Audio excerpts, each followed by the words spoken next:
Good afternoon. It's Jordan Kimmel, your host for WealthWise. And I've shared we will bring on the leading thought leaders of every different asset class.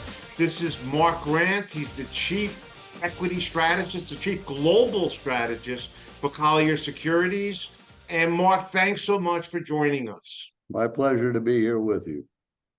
Alrighty. And my interest was, in the equity market, but the bond market is kind of the thing that wags the stock market a little bit.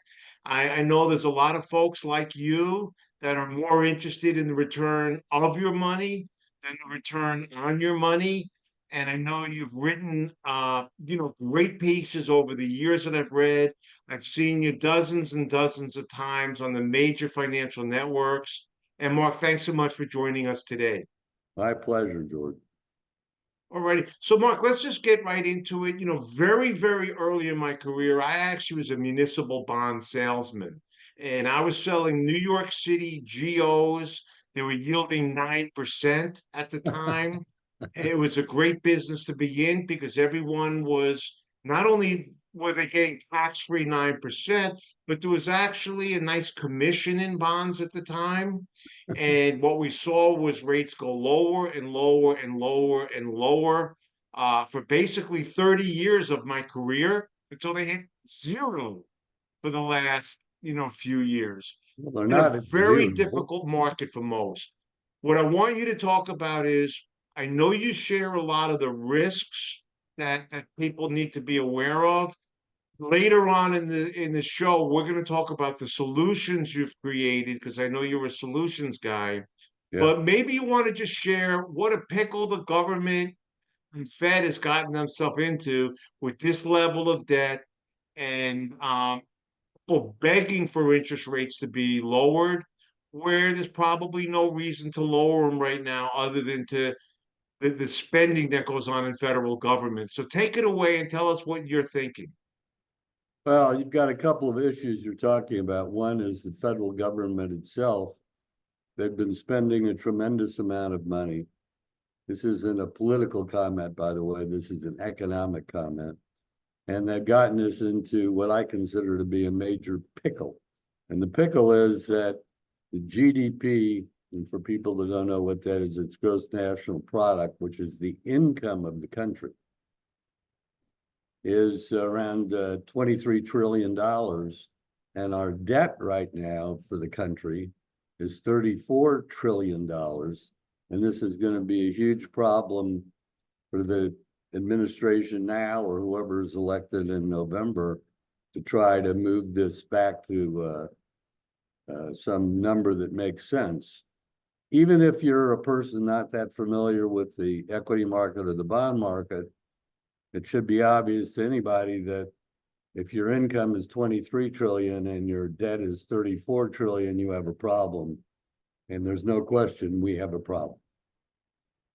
Right. Well, this has been building up for years and years and years. And look, I do understand. I think there's a real issue. I think that, I could think back when there was a discussion called balanced budget, and they turned around and down the road a little bit.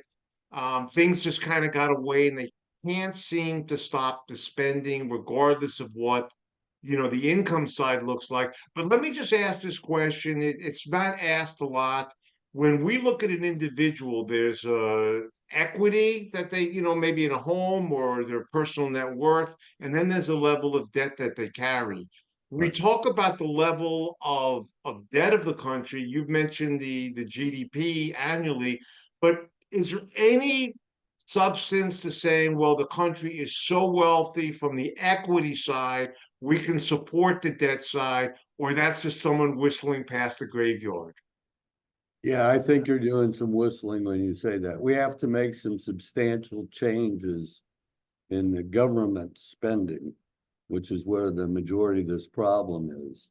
It's not in the fact that the country's not doing relatively well, the economy is doing relatively well, but we're spending way too much more than we're bringing in, and that's the problem.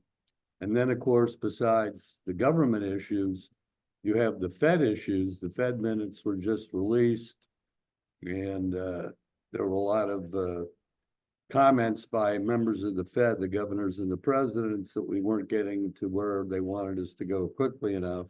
The market dropped about 300 points after the minutes came out.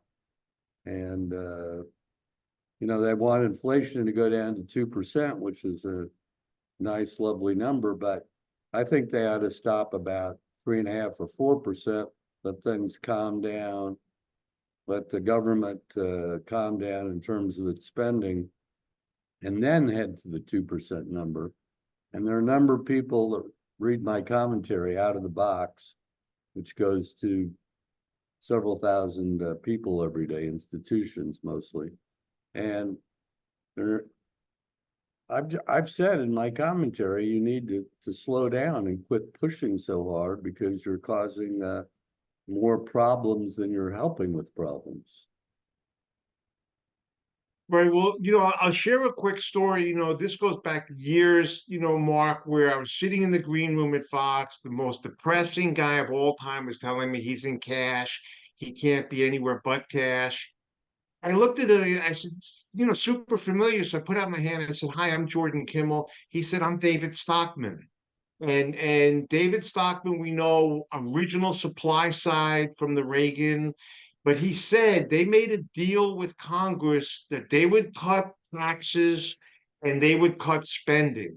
And they cut the taxes, but they didn't cut the spending. And Stockman said this is not a 1 year thing or a 2 year thing. It's more like my brother's wife. Doesn't matter how much money you make, if you spend more than you bring in, you've had a substantial problem. And but Stockman was saying they could never ever seem to get the government from spending. Pork barrel, you vote for me, I vote for you. And I just don't know, Mark, if this ever does go away. Well, in a sense, it never goes away, except some presidents and some Congresses have done a lot better job than other presidents and other Congresses. I have two books of business. I deal with a lot of very large institutions, insurance companies, banks, and so forth. I also deal with people, with individuals. About 7 years ago, people came to me and said, after the last financial crisis, help, help. And so I decided I would help them.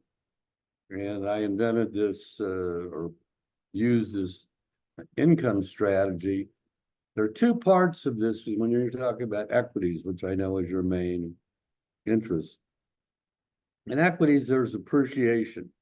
Appreciation involves two basic things. One, whatever that company is doing. And two, whatever the market itself is doing. So you could have a company doing well, but the market doing poorly and the stock of the company goes down, or the reverse. The other way to go about income, especially for people that are retirees, seniors, even for pension funds, anybody that brings money in that has to pay money out, is an income strategy, which I've come up with and follow quite closely. And that's what I use with all my individual clients, is an income strategy.